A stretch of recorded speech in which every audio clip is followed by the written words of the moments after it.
नमस्कार साथियों, मैं दीपांकर राज आप सभी का फिर से अपने इस यूट्यूब चैनल पर स्वागत करता हूं और आप सभी को आपकी आने वाली सभी परीक्षाओं के लिए शुभकामनाएं देता हूं।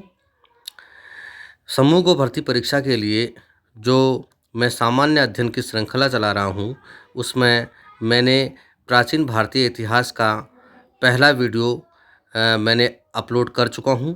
मुझे उम्मीद है आप उसे देख रहे होंगे और वो आपको पसंद आ रहा है। आज मैं उसी श्रृंखला का दूसरा वीडियो लेकर आपके सामने प्रस्तुत हुआ हूँ। आज के इस वीडियो में हम प्राचीन भारतीय इतिहास के स्रोतों के विषय में चर्चा करेंगे, जिसके अंतर्गत हम विदेशी यात्रियों के यात्रा वृत्तांत तथा पुरातात्विक साक्ष्यों पर चर्चा करेंगे। ठीक है। और यह जो यूकेपीएससी द्वारा आयोजित समूह भर्ती परीक्षा है, उसके लिए एक विशेष मैं श्रृंखला चला रहा हूं। उसका यह भाग 2 लेकर मैं आज आपके सामने प्रस्तुत हुआ हूं, जिसके अंतर्गत हम विदेशी यात्रियों के वृत्तांत तथा पुरातात्विक साक्ष्यों पर चर्चा करेंगे, जो कि प्राचीन भारतीय इतिहास के स्रोतों में एक महत्वपूर्ण भूमिका अदा करते हैं। ठीक है, आगे चलते हैं। हाँ, तो हम इसमें सबसे पहले यात्रियों के जो यात्रा वृत्तांत हैं, उस पर चर्चा करते हैं। देखते हैं इसके अंतर्गत क्या क्या सामग्री हम देखते हैं। तो देखिए, विदेशी यात्रियों से मिलने वाली प्रमुख जानकारी। ठीक है, तो विदेशी यात्रियों से क्या क्या जानकारी हमको मिलती है, हम उस पर चर्चा करते हैं। सबसे पहला है यूनानी रोमन लेखक। जो यूनानी रोमन लेखक जो भारत में विदेशी यात्री के रूप में आए थे, वे कौन कौन थे और उनके द्वारा क्या क्या सामग्री उपलब्ध कराई गई है प्राचीन भारतीय इतिहास के संबंध में, उस पर हम चर्चा करेंगे। उन्होंने क्या क्या लिखा है, देखते हैं। सबसे पहला है टेशियस। ठीक है, जो पहला है टेशियस है। यह ईरान का राजवैद्य था। महत्वपूर्ण पॉइंट, टेशियस ईरान का राजवैद्य था। भारत के संबंध में इसका विवरण आश्चर्यजनक कहानियों से परिपूर्ण होने के कारण अविश्वसनीय है। ठीक है, तो इसका जो विवरण है वह कुछ आश्चर्यजनक और काल्पनिक कहानियों से इस परिपूर्ण है, जिसके कारण जो अविश्वसनीय सा लगता है। तो ये है टेशियस, जो कि ईरान के राजवैद्य थे। अगला देखते हैं। अगला है हेरोडोटस। बहुत महत्वपूर्ण पॉइंट, हेरोडोटस। हेरोडोटस इसे इतिहास का पिता कहा जाता है, यानी फादर ऑफ हिस्ट्री, यानी हिस्ट्री का जो जनक कहा जाता है। किसको कहा जाता है? हेरोडोटस को। बहुत महत्वपूर्ण पॉइंट। इसने अपनी पुस्तक हिस्टोरिका में 5वीं शताब्दी ईसा पूर्व के भारत फारस ईरान के संबंध का वर्णन किया है। ठीक है, तो जो हेरोडोटस से इतिहास का पिता कहा जाता है, उसके द्वारा जो लिखित पुस्तक है वो है हिस्टोरिका, जिसमें उसने 5वीं शताब्दी ईसा पूर्व के भारत फारस, जिसे वर्तमान नाम ईरान के नाम से जानते हैं, के संबंधों का वर्णन किया है। परंतु इसका विवरण भी अनुश्रुतियों एवं अफवाहों पर आधारित है। ठीक है, तो इसके विवरण में कुछ सच्चाइयाँ प्रतीत होती हैं, लेकिन अधिकतर बातें इसमें काल्पनिक और अनुश्रुतियों के या अफवाहों के रूप में वर्णित है, जो कि अविश्वसनीय सा लगता है। ठीक है, आगे चलते हैं। अगला है, देखते हैं हम। अगला है नंबर 3 है सिकंदर के साथ आने वाले लेखकों में नियार्कस, आनेसिक्रिटस तथा अरिस्टोबुलस के विवरण अधिक प्रामाणिक और विश्वसनीय हैं। ठीक है, तो सिकंदर के द्वारा 326 ईस्वी पूर्व में हाइडेस्पिस का युद्ध लड़ा गया था। तो उस सिकंदर के साथ जो आने वाले जो लेखक थे, उसमें नियार्कस, आनेसिट्रिकस और अरिस्टोबुलस के विवरण अधिक प्रामाणिक और विश्वसनीय हैं। आगे चलते हैं। हाँ, अब अगला कुछ अगले लेखकों को देखते हैं, अगले यात्रियों को जो कि भारत के संबंध में लिखते हैं। अगला है मेगास्थनीज। बहुत महत्वपूर्ण पॉइंट है मेगास्थनीज। यह सेल्यूकस निकेटर का राजदूत था।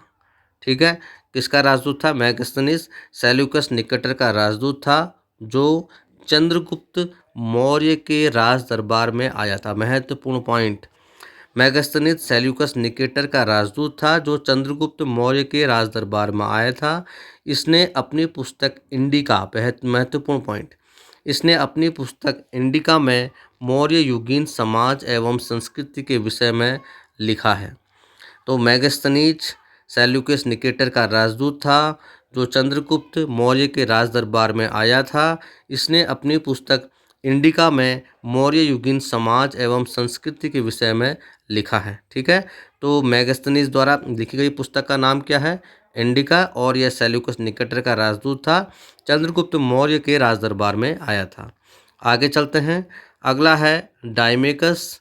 यह सीरियन नरेश एंटियोकस का राजदूत था, जो बिंदुसार के राज दरबार में आया था। इसका विवरण भी मौर्य युग से संबंधित है।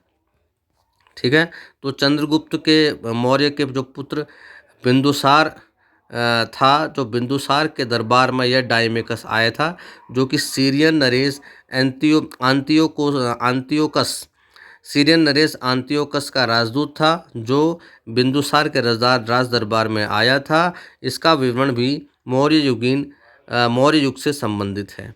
आगे चलते हैं। अगला है डायोनिसियस। ठीक है, डायोनिसियस है। यह मिस्र नरेश टॉलमी फिलाडेल्फस का राजदूत था, जो अशोक के राज दरबार में आया था। ठीक है, तो जो डायोनिसियस है, यह मिस्र नरेश टॉलमी फिलाडेल्फस का राजदूत था, जो अशोक के राज दरबार में आया था। आगे चलते हैं। अगला है टॉलमी। इसने दूसरी शताब्दी में भारत का भूगोल नामक पुस्तक लिखी। ठीक है, दूसरी शताब्दी में भारत का भूगोल नामक पुस्तक किसने लिखी थी? टॉलमी ने लिखी थी। अगला है प्लिनी। प्लिनी के बारे में देखते हैं। प्लिनी, इसने प्रथम शताब्दी में नेचुरल हिस्ट्री नामक पुस्तक लिखी। इसमें भारतीय पशुओं, पेड़ पौधों, खनिज पदार्थों आदि के बारे में विवरण मिलता है। ठीक है, तो प्लिनी ने, जो कि यूनानी लेखकों की श्रृंखला चल रही है, ये प्लिनी ने प्रथम शताब्दी में नेचुरल हिस्ट्री नामक पुस्तक लिखी। इसमें भारतीय पशुओं, पेड़ पौधों, खनिज पदार्थों आदि के बारे में विवरण मिलता है। ठीक है, आगे चलते हैं। अगला है, एक महत्वपूर्ण है। अगला है Periplus of the Erythraean Sea. महत्वपूर्ण point, Periplus of the Erythraean Sea. इस पुस्तक के लेखक के बारे में जानकारी नहीं मिलती। तो इस पुस्तक का जो लेखक है वह अज्ञात है। यह लेखक करीब 80 ईस्वी में हिंद महासागर की यात्रा पर आया था। इसने उस समय के भारत के बंदरगाहों तथा व्यापारिक वस्तुओं के बारे में जानकारी दी है। ठीक है, तो जो पेरिप्लस ऑफ द एरिथ्रियन सी नामक पुस्तक है, इसके लेखक के बारे में जानकारी नहीं है, तो इसका लेखक अज्ञात है। यह ऐसा अनुमान लगाया जाता है कि यह लेखक करीब 80 ईस्वी में हिंद महासागर की यात्रा पर आया था। इसने उस समय के भारत के बंदरगाहों तथा व्यापारिक वस्तुओं के बारे में जानकारी दी है। ठीक है, आगे चलते हैं। हाँ, अब हम आते हैं, अभी तक हम यूनानी लेखकों के बारे में पढ़ रहे थे। अब हम आते हैं चीनी लेखकों के बारे में। चीनी लेखक, तो चीनी लेखकों के बारे में हम चर्चा करेंगे। तो चीनी लेखक जिन्होंने भारत आकर भारत के विषय में अपने यात्रा वृत्तांत लिखे, उसमें सबसे महत्वपूर्ण है फाहियान।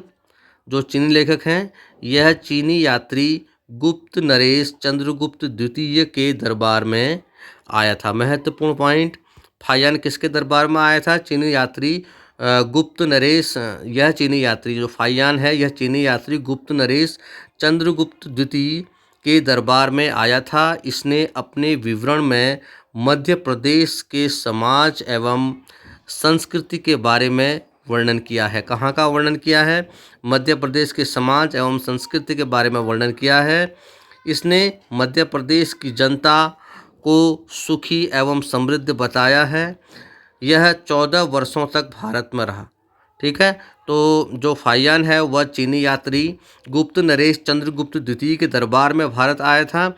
इसने अपने विवरण में मध्य प्रदेश के समाज एवं संस्कृति के बारे में वर्णन किया है। इसने मध्य प्रदेश की जनता को सुखी एवं समृद्ध बताया है। यह 14 वर्षों तक भारत में रहा। आगे चलते हैं।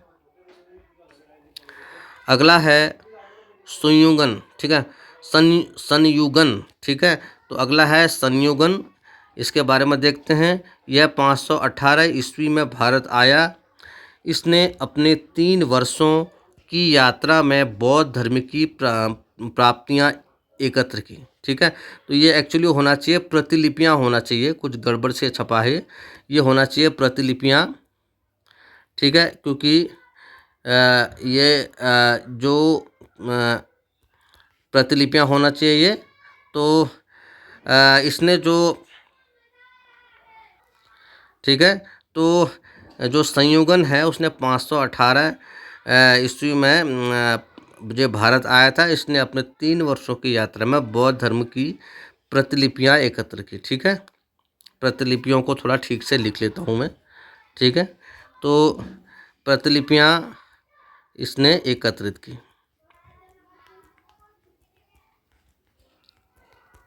किसकी प्रतिलिपियां? बौद्ध धर्म की। ठीक है, बौद्ध धर्म की प्रतिलिपियां संयुगन द्वारा एकत्र की। आगे चलते हैं। हाँ, आगे अब आता है एक और महत्वपूर्ण लेखक। जैसे फाहियान था वैसे ह्वेनसांग भी था, ये भी एक चीनी यात्री था। इसके बारे में देखते हैं। ह्वेनसांग यह हर्षवर्धन के शासनकाल में भारत आया था। ह्वेनसांग 629 ईस्वी में चीन से भारतवर्ष के लिए प्रस्थान किया इसने, और लगभग 1 वर्ष की यात्रा के बाद सर्वप्रथम यह भारतीय राज्य कपिसा पहुंचा। भारत में 15 वर्षों तक ठहरकर 645 ईस्वी में चीन लौट गया। यह बिहार में नालंदा जिला स्थित नालंदा विश्वविद्यालय में अध्ययन करने तथा भारत में बौद्ध ग्रंथों को एकत्र कर ले जाने के लिए आया था। ठीक है, तो इसने नालंदा विश्वविद्यालय में अध्ययन किया और बौद्ध धर्म के ग्रंथों को एकत्र कर ले जाने के लिए यह आया था। इसका भ्रमण वृत्तांत सीयू की नाम से प्रसिद्ध है। ठीक है, तो जो इसका भ्रमण वृत्तांत है वो सीयू की नाम से प्रसिद्ध है, जिसमें 138 देशों का विवरण मिलता है। ठीक है, जो इसका यात्रा वृत्तांत है वह किसका? ह्वेनसांग का। वह 138 देशों, उसमें 138 देशों का विवरण मिलता है। इसने हर्षकालीन समाज, धर्म तथा राजनीति के बारे में वर्णन किया है। ठीक है, इसने हर्षकालीन समाज, धर्म तथा राजनीति के बारे में वर्णन किया है, क्योंकि यह हर्षवर्धन के काल में आया था। इसके अनुसार सिंध का राजा शूद्र था। ह्वेनसांग ने बुद्ध की प्रतिमा के साथ साथ सूर्य और शिव की प्रतिमाओं का भी पूजन किया था। तो ह्वेनसांग ने बुद्ध की प्रतिमा के साथ साथ सूर्य और शिव की प्रतिमाओं का भी पूजन किया था। आगे चलते हैं। हाँ, अब यहाँ पर एक महत्वपूर्ण नोट है, उसको देखते हैं हम।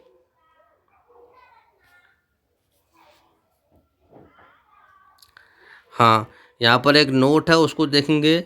ह्वेनसांग के अध्ययन के समय नालंदा विश्वविद्यालय के कुलपति आचार्य शीलभद्र थे। महत्वपूर्ण पॉइंट, यह विश्वविद्यालय बौद्ध दर्शन के लिए प्रसिद्ध था। तो जिस समय ह्वेनसांग नालंदा विश्वविद्यालय में अध्ययन के लिए आया था, उस समय जो नालंदा विश्वविद्यालय के कुलपति थे वो आचार्य शीलभद्र थे। ठीक है, अगला है लेखक जो है जो इस श्रृंखला में, चीनी लेखकों की श्रृंखला में है, वह है इत्सिंग। इसके बारे में देखते हैं। यह 7वीं शताब्दी के अंत में भारत आया। इसने अपने विवरण में नालंदा विश्वविद्यालय, विक्रमशिला विश्वविद्यालय तथा अपने समय के भारत का वर्णन किया है। ठीक है। तो इत सिंह 7वीं शताब्दी के अंत में भारत आया। इसने अपने विवरण में नालंदा विश्वविद्यालय, विक्रमशिला विश्वविद्यालय तथा अपने समय के भारत का वर्णन किया है। आगे चलते हैं।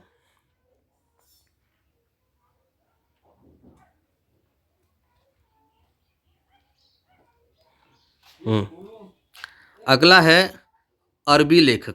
ठीक है, जो अरब के लेखक थे जिन्होंने भारत के बारे में जो जानकारी दी उसके बारे में चर्चा करते हैं। अरबी लेखकों में पहला है महत्वपूर्ण अल बरूनी। यह महमूद गजनवी के साथ भारत आया था। ठीक है, महत्वपूर्ण पॉइंट, यह महमूद गजनवी के साथ भारत आया था। अरबी में लिखी गई इसकी कृति किताबुल हिंद या तहकीक हिंद इसका मतलब है भारत की खोज, आज भी इतिहासकारों के लिए एक महत्वपूर्ण स्रोत है।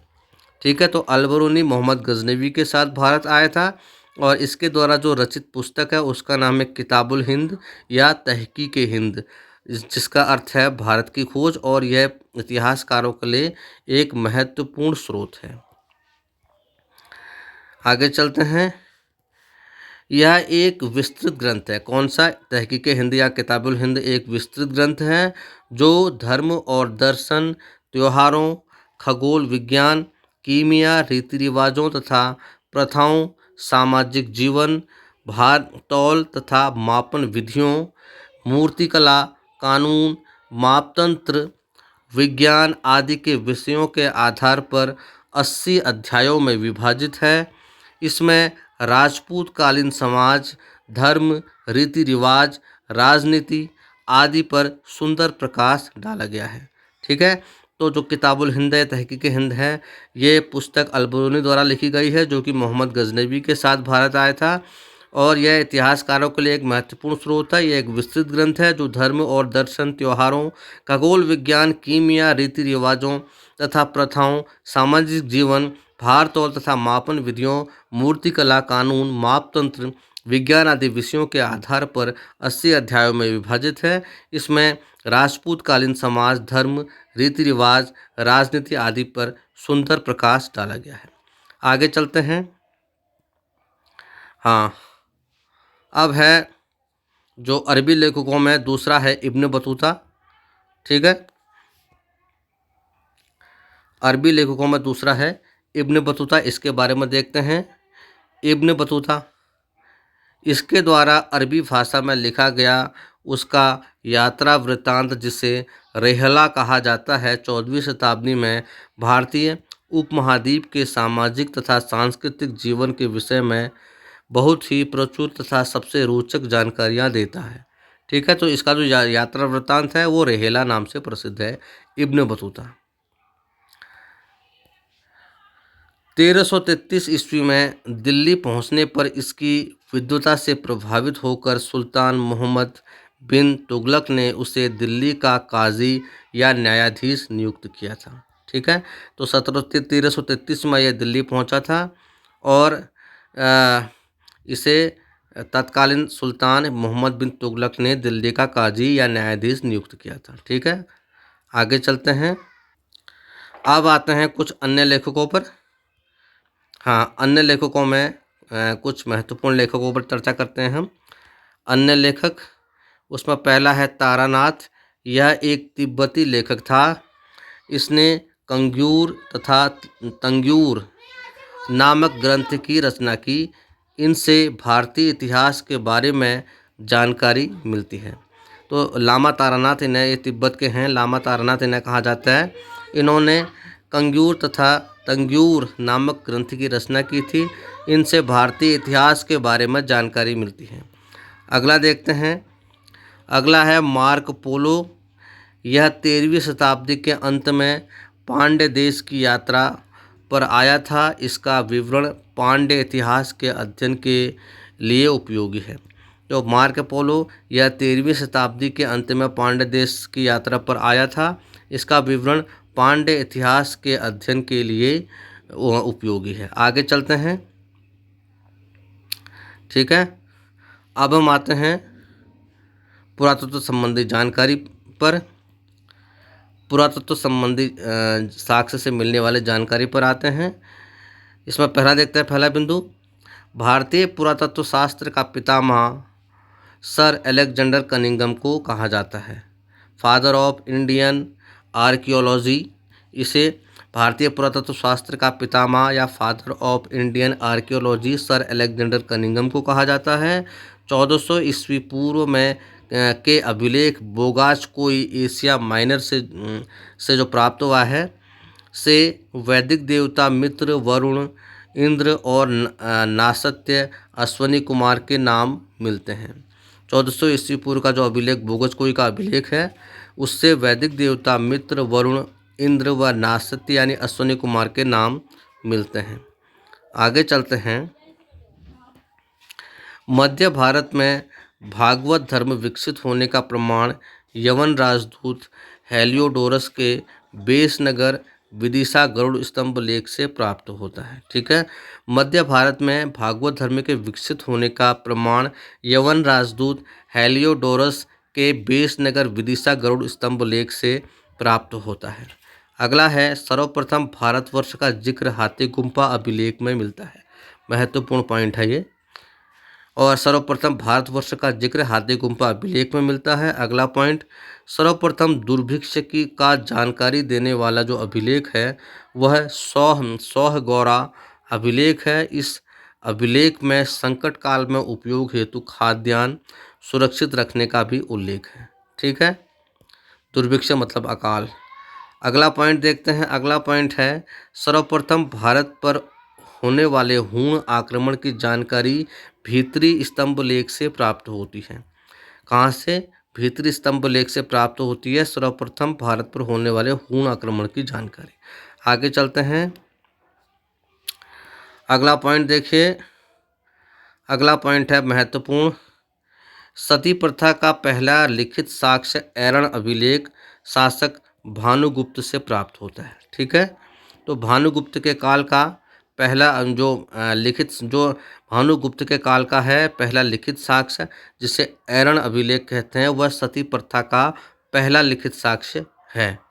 अगला पॉइंट, सातवाहन राजाओं का पूरा इतिहास उनके अभिलेखों के आधार पर लिखा गया है। सातवाहन राजाओं का पूरा इतिहास उनके अभिलेखों के आधार पर लिखा गया है। अगला है, रेशम बुनकर की श्रेणियों की जानकारी मंदसौर अभिलेख से प्राप्त होती है। ठीक है, रेशम बुनकर की श्रेणियों की जानकारी मंदसौर अभिलेख से प्राप्त होती है। अगला पॉइंट, कश्मीर नवपाषाणिक पुरास्थल बुर्जहोम से गर्तवास यानी गड्ढा घर का साक्ष्य मिलता है। इसमें उतरने के लिए सीढ़ियाँ होती थी। महत्वपूर्ण पॉइंट, तो नवपाषाणिक कालीन जो पुरास्थल है जो कश्मीरी है, कश्मीर में मिला है, उसे बुर्जहोम कहते हैं। यानी या जो बुर्जहोम से जो प्राप्त हुआ है गर्तवास जिसे गड्ढा घर का साक्ष्य मिला है। ठीक है, जिसे इसमें उतरने के लिए सीढ़ियाँ होती थी।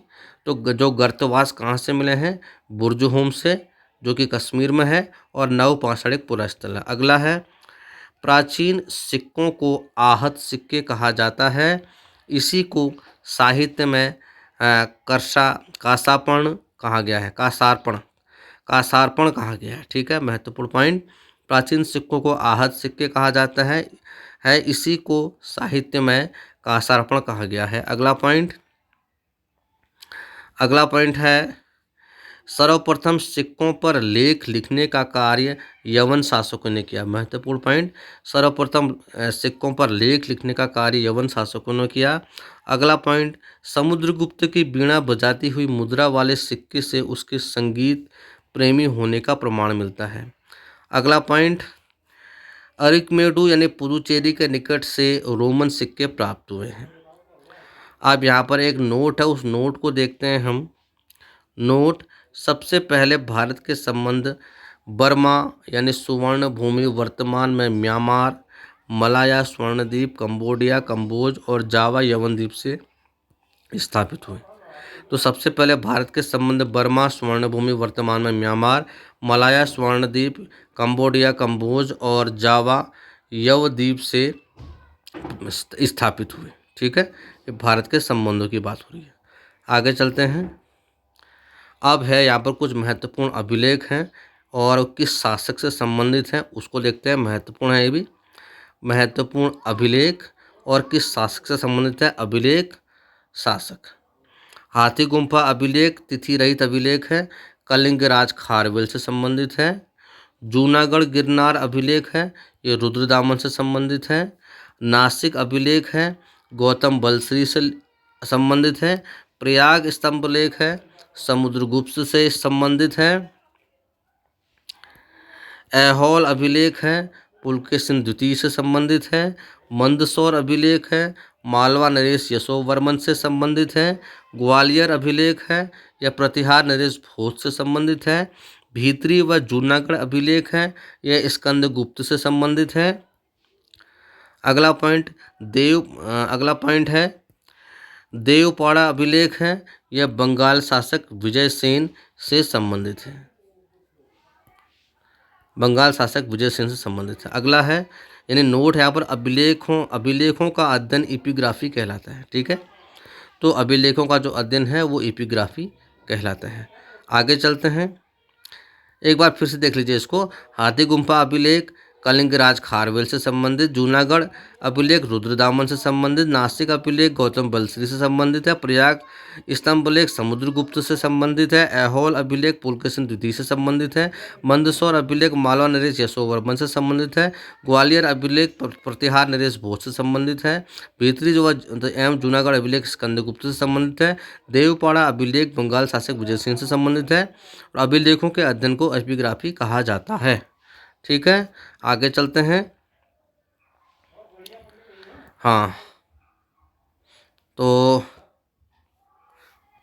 आगे चलते हैं। अभिलेखों का अध्ययन एपिग्राफी कहा जाता है। उत्तर भारत की मंदिरों की कला की श्रेणी नागर शैली एवं दक्षिण भारत के मंदिरों की शैली द्रविड़ शैली कहलाती है। महत्वपूर्ण पॉइंट, उत्तर भारत के मंदिरों की कला की शैली नागर शैली व दक्षिण भारत के मंदिरों की कला की शैली द्रविड़ शैली कहलाती हैं। दक्षिणापथ के मंदिरों के निर्माण में नागर और द्रविड़ दोनों शैलियों का प्रभाव पड़ा। ठीक है, दक्षिणापथ के मंदिरों के निर्माण में नागर एवं द्रविड़ दोनों शैलियों का प्रभाव पड़ा, अतः यह बेसर शैली कहलाते हैं। ठीक है,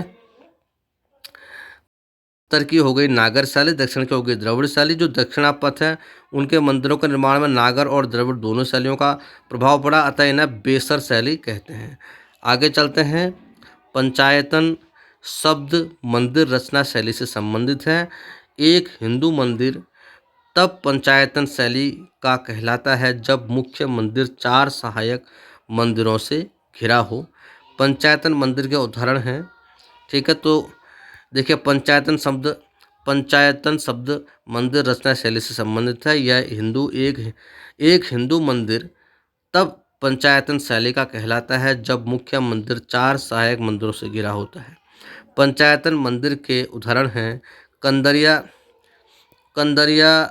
महादेव मंदिर खजुराहो, ब्रह्मेश्वर मंदिर भुवनेश्वर, लक्ष्मण मंदिर खजुराहो, लिंगराज मंदिर भुवनेश्वर, दशावतार मंदिर देवगढ़ उत्तर प्रदेश, गोंडेश्वर मंदिर महाराष्ट्र। ठीक है, तो ये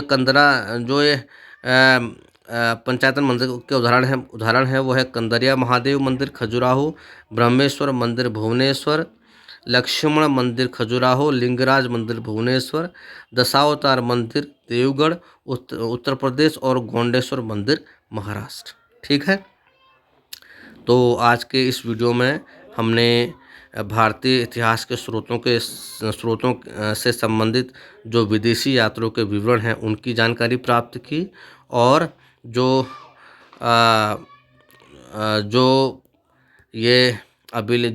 पुरातात्विक स्रोत है उनसे संबंधित जानकारी प्राप्त की। आप बार बार देखिए और वीडियो देखकर ही आपको काफ़ी लाभ होगा और एक अच्छा रिवीजन आपका हो जाएगा। और इसमें क्या क्या प्रश्न आते हैं देखो, ये फाहियान हुइंगसांग से संबंधित प्रश्न है, रचनाओं से संबंधित प्रश्न हैं और पुरातात्विक स्रोतों से संबंधित प्रश्न इससे। तो आप इस वीडियो को शुरू से अंत तक देखिए और बार बार देखिए और इससे आपको बहुत फ़ायदा होगा। और अगर आपको ये वीडियो अच्छा लगता है तो आप इसे लाइक कीजिए, शेयर कीजिए, मेरे चैनल को सब्सक्राइब कीजिए ताकि मैं जो भी वीडियो अपलोड करूँ वो आप तक तुरंत पहुँचे। बाकी की जानकारी आपको अगली वीडियो में दूंगा। तब तक के लिए खुश रहिए, मुस्कुराते रहिए, अपनी अध्ययन को जारी रखिए। देखिए, विद्यार्थी अध्ययन करता रहता है, जैसी भी परिस्थितियाँ हों। ठीक है? बहुत बहुत शुभकामनाएँ आपको। धन्यवाद आपका। बाकी की जानकारी अगली वीडियो में दूंगा। नमस्कार आप सभी को।